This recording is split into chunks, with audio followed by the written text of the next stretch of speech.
Assalamualaikum warahmatullahi wabarakatuh. Kami dari kumpulan Dan Setia akan membentangkan mengenai teater pilihan kami, iaitu teater tradisi bangsawan. Okay, sebelum itu nama saya Zainal Amrul Syah bin Zainal Abidin, nombor matrik 207531. Nama saya Siti Nurdani Sultan Ain binti Sariza Azam, nombor matrik 205699.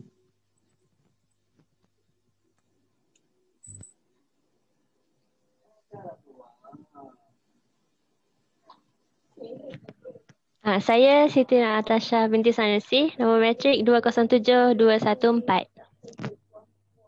Nama saya Wana Adila binti Wangkasa Dinata, nombor matrik 207172. Dan saya Muhammad Ifakim bin Muhammad Yusri, nombor matrik saya ialah 207604.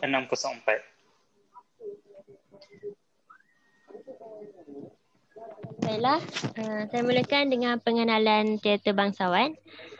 Teater bangsawan merupakan perintis kepada persembahan drama moden.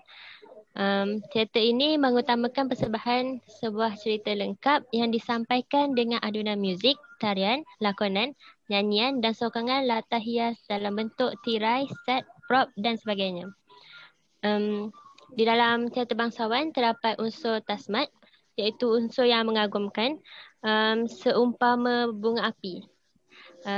Para pelakon akan memakai kostum tradisional dan berbeza bergantung pada watak yang dilakonkan dan bentuk cerita yang dipentaskan. Kemudian persembahan drama tradisi ini selalunya berkisah tentang kisah-kisah raja-raja yang melibatkan alam khayangan dan nyata. Next. Seterusnya, sejarah teater bangsawan. Pada mulanya, pada tahun 1870 sehingga 1884, ia adalah pengelaran drama India ke tanah Melayu setelah merosotnya kumpulan wayang berbahasa Hindi di Pulau Pinang. Seorang hartawan bernama Muhammad Pusi telah membentuk satu kumpulan wayang sendiri, iaitu Pusi Indera Bangsawan of Penang. Kemudian pada zaman berikutnya 1885 sehingga 1902, teater bangsawan telah popular di tanah Melayu. Banyak kumpulan telah ditubuhkan dan telah popular sehingga ke Indonesia. Kemudian pada tahun 1902 sehingga 1935, teater bangsawan telah mencapai zaman kemuncak kegemilangannya kerana ada pengaruh drama William Shakespeare. Di sini perkataan opera diperkenalkan. Kemudian pada tahun 1936 sehingga 1945, teater bangsawan telah mengalami zaman kemerosotan kerana pada zaman itu industri perfilman telah popular. Kemudian pada zaman itu juga Perang Dunia Kedua dan zaman darurat juga turut berlaku. Jadi penduduk pada zaman itu tidak ada masa dan tidak ada tenaga untuk melakukan mementaskan teater bangsawan. Namun teater ini terus hidup atas galakan daripada Kementerian Kebudayaan, Kesenian dan Pelancongan. Jadi pada zaman kini, teater bangsawan di Malaysia ini tidak popular, terutamanya pada generasi muda. Kerana pada zaman ini terdapat banyak limpahan hiburan yang baru. Tetapi pada setiap tahun, teater bangsawan ada dipentaskan oleh beberapa pihak seperti pihak Istana Budaya dan pihak Aswara.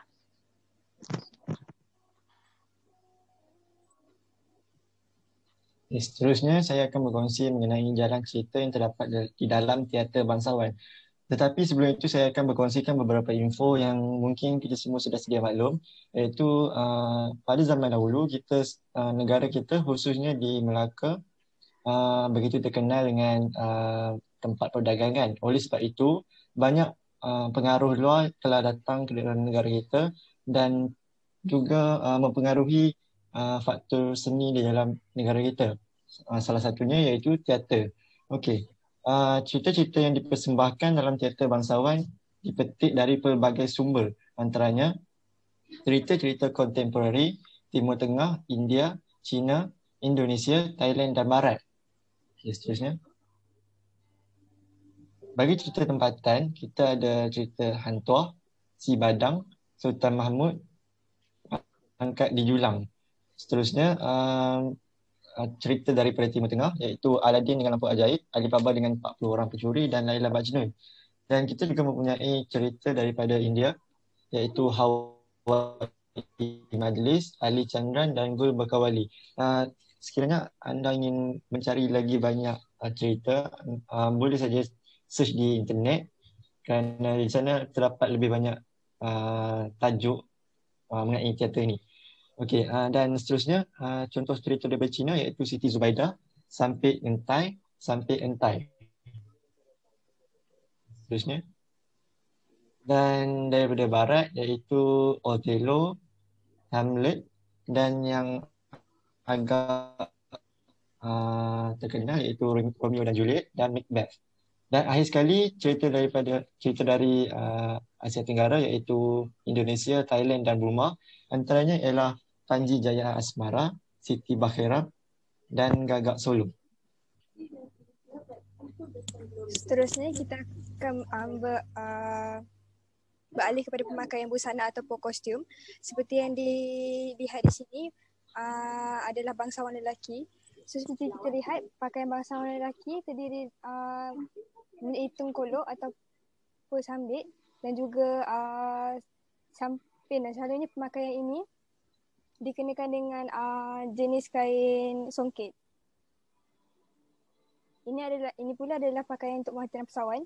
Ini adalah contoh pemakaian oleh Puteri Perak. Dapat kita lihat di sini terdapat songket, samping dan juga perhiasan yang melambangkan kewanitaan dan juga elegan pada diri wanita itu sendiri. Dan pemakaian ini pernah dipakai oleh Datuk Siti Nurhaliza ketika jelajah dunia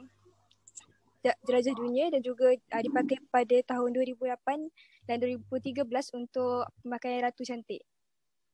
Ini pula pemakaian oleh ayat-ayat biasa. Ini contoh pemakaian daripada zaman Melaka dan Johor. Seperti kita lihat, pemakaian rakyat lelaki biasa sekadar mempunyai sehelai kain dan juga sehelai seluar.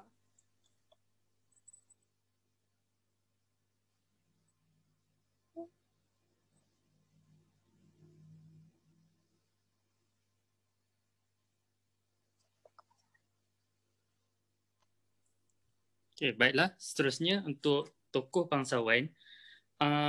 Tokoh bangsawan yang paling banyak menyumbang ialah Abu Muhammad Adnan. Abu Muhammad Adnan atau lebih dikenali sebagai Engku Hajilah, beliau banyak menyumbang terhadap teater bangsawan di Tanah Melayu kerana beliau menyumbang bahan-bahan cerita dan memberi saranan mengenai dekorasi persembahan. Beliau merupakan seorang pelukis, pematung dan pengarang.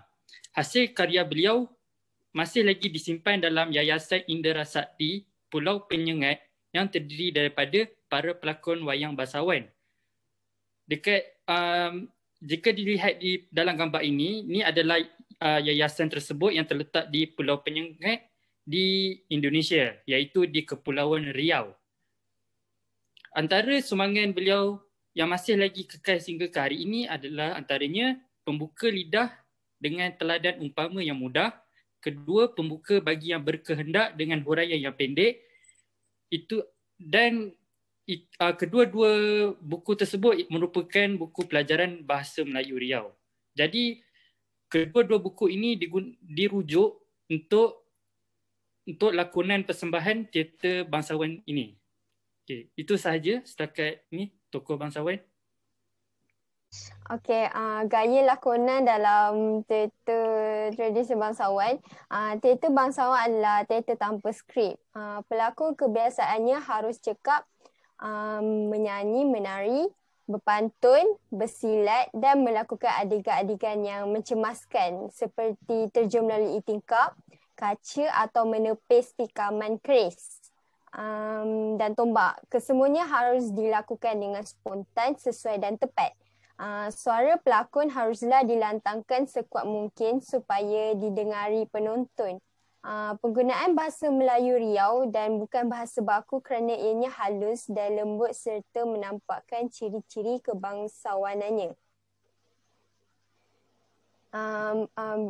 Teater tradisi bangsa juga menggunakan bahasa puitis seperti syair, gurindam dan seloka. Cara lakonannya dilampaukan atau melebihi sepatutnya tetapi masih natural dan selesa.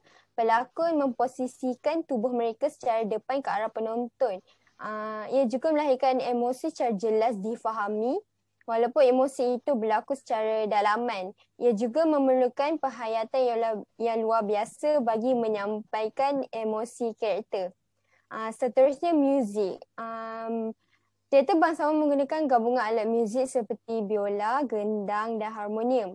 Muzik juga dimainkan bersama alat muzik bertali, alat muzik arus angin dan alat muzik jenis palu. Ahli muzik kebiasaannya ditempatkan di kiri atau kanan pentas.